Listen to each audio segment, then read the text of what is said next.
What's up, YouTube? What's going on, guys? Welcome to Cultivation Nation. Today, coming at you with a hot compost tea recipe. We're gonna get right into it. Whoops. RO water leaking out the bucket there. All right, guys, so I'm gonna tell you the ingredients that I use, how long I pump it for, what you need to look for when you're pumping it, the water type, and just how to make a good quality compost tea that's gonna feed the soil and feed them microbes for your organic gardening.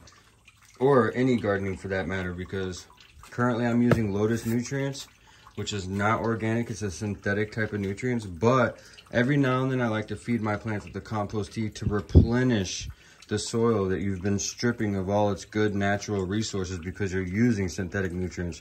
So no matter what type of gardening you're doing, compost teas is great. It's a great way to get them microbes into the soil and have your plants flourish and be really, really strong.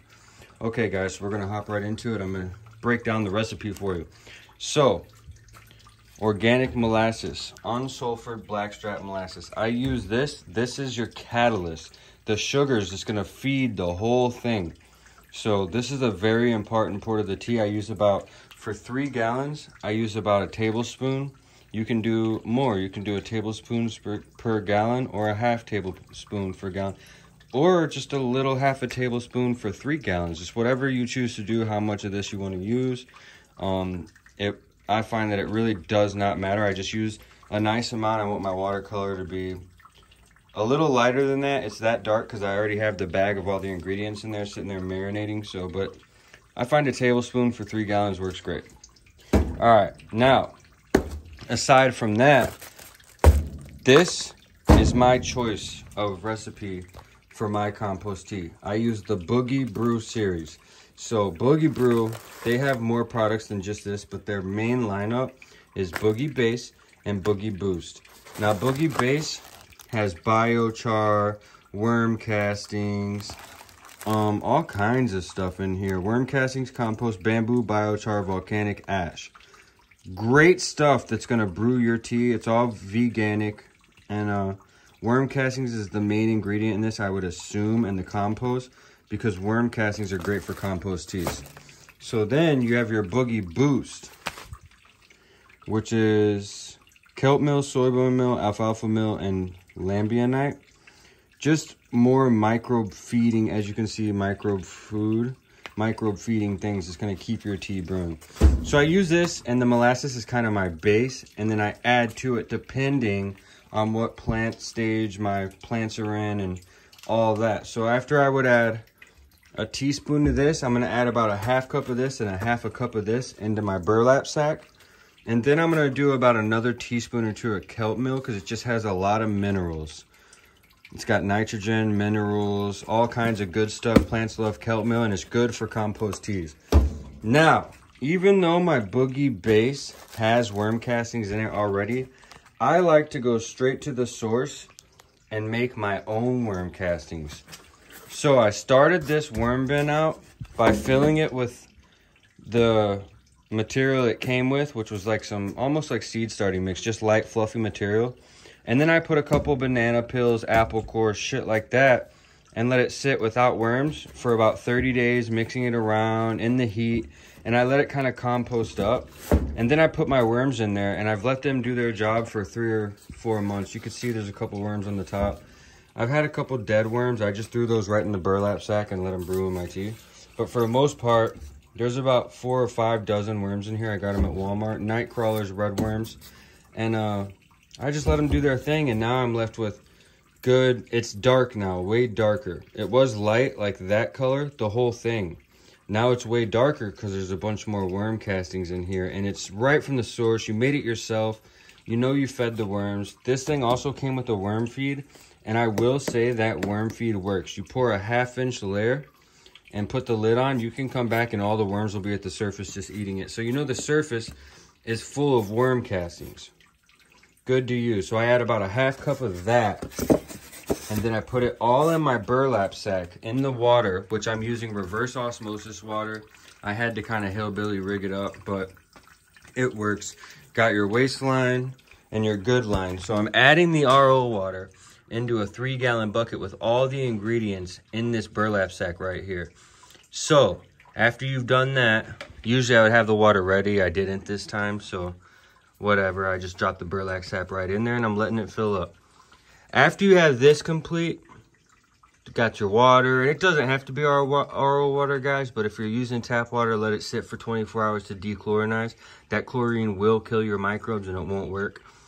But yeah, I'm using clean reverse osmosis purified water. So you got your burlap sack, your water with your molasses, and you don't have to have a burlap sack, guys. If you want to dump all them ingredients right in there, you can. I just find it's not as clean with your air pump and your air stone. It can get real mucky that way. So anyways, after you have this going, you're gonna need a pump. This pump right here, I got at my local pet store. It was like a $50 pump, the best one they had at the pet store. And it just takes, the reason I bought it is because you put an air tube in right there. And then I connect the air tube to this inlet valve that makes sure nothing goes back up into the pump, connected to one air stone. Now this pump does brew the tea efficiently. It was the strongest pump they had at the pet store. I've got other pumps and I would advise you to make sure that you get a strong enough pump. It's key. If you don't have a strong enough pump, you're not going to be able to aerate the water good enough for all the microbes to brew and become alive and feed the soil. So also, guys, you don't have to do this. I threw a little sprinkle of this in there just to add to it. I think it helps. So you're going to set your air pump up. You're going to get it brewing. I'm going to show you what that looks like. And then depending on what type of plants, if you're doing vegetables or fruit plants or whatever you're doing, depends on your brew time. Now, I do 24 hours. The medical variety of plants seems to like 24 hours the best. You want the microbes to be flourishing, aerobic, not sitting still with no air for days. That's bad. Don't do that. So I do 24 hours. Just once you see a bunch of foam on top, which I'm going to show you guys what that looks like at the end of this video, I'm going to show you how the tea came out and what you can do to use the tea. You're good. You're good to go. That's how you brew a compost tea, guys. So start off with some nice clean water. Get you some unsulfured blackstrap molasses. Now, if you don't have access to all these ingredients and you're on a budget, you're going to need a pump. I would advise getting this molasses. It's a couple dollars on Amazon. The same brand works great. You need worm castings. Doesn't have to be boogie brew, but you need some worm castings. Get you some kelp meal. This little box was a couple dollars on Amazon. Now, that alone would brew you an efficient tea. Worm castings, molasses, and kelp meal. But say you got flowering plants. That phosphorus demand is going to be a little higher. Maybe throw some kelp meal and some bat guano by the same company in there to add phosphorus. Or if you got plants and veg, throw some kelp meal and some alpha meal with the worm castings in this to add nitrogen. You can mix it up as you're brewing your teas, you'll learn. But you just want your teas to have a lot of foam on top and be real bubbly when they're done and they're nice and ready to feed them microbes. So I'm going to get this tea brewing, guys, and I'm going to show you how that looks as soon as we're done. This is how it looks like when it's all brewing up. Drop the air stone in there, get the bubbles going. Now, you want to make sure your air pump is producing enough air. So, a nice amount of bubbles and air. Don't skimp out. If you're going to skimp out on anything, do not skimp out on the air pump. The air pump is the heart to the whole operation. If you have a cheap air pump, it's not going to be able to brew the amount of tea you're trying to brew, and you're not going to get that foam that I'm going to show you at the end of this. What you're looking for, the key, is that foamy water all aerated up with plenty of microbes in there. So if you're going to skimp out on anything, don't skip out on the air pump. VivoSun makes a really nice, I think 25 watt, 50 watt, 75 watt pump, and those pumps are nice. I have one. Now the thing is, it's not just one air tube, it's a piece with 8 air tube connectors. It's a little annoying to use, but it's a very efficient, high quality air pump, and it's also a little loud. So I went to the pet store and got that one, the most expensive, easiest to use one, and it works great. I'll show you at the end of the video the foam that I'm gonna get. So like I said, if you're gonna skimp out, don't skimp out on the air pump. The VivoSun air pump on Amazon, I want to say it's like 30-40 bucks, or if you get the bigger sizes, a little more. It works amazing. You're going to also need to purchase an airline tube and a bunch of T connector pieces and inlet valves. I'll leave more information on that in the description of the video. But yeah, guys, don't skip out on the air pump. If anything, if you want to get a cheap air pump, get 2 cheap air pumps. and drop it in there. And that'll brew a tea too, because I've also done that. But all right, guys, I'm going to come back in a little bit and show you guys the foam in 24 hours. Okay, guys, back 24 hours later, and this is how we're looking. So as you can see, plenty of foam has built up on the top of the tea. That's a sign that the microbes are alive and flourishing. This is what you're looking for. Usually the foam will be a little bit more white. I kind of tweaked the ingredients and I got a more bubbly, clear type of foam this time, but still foam, sign that the microbes are flourishing, aerobic, and alive. So this is what you're gonna do.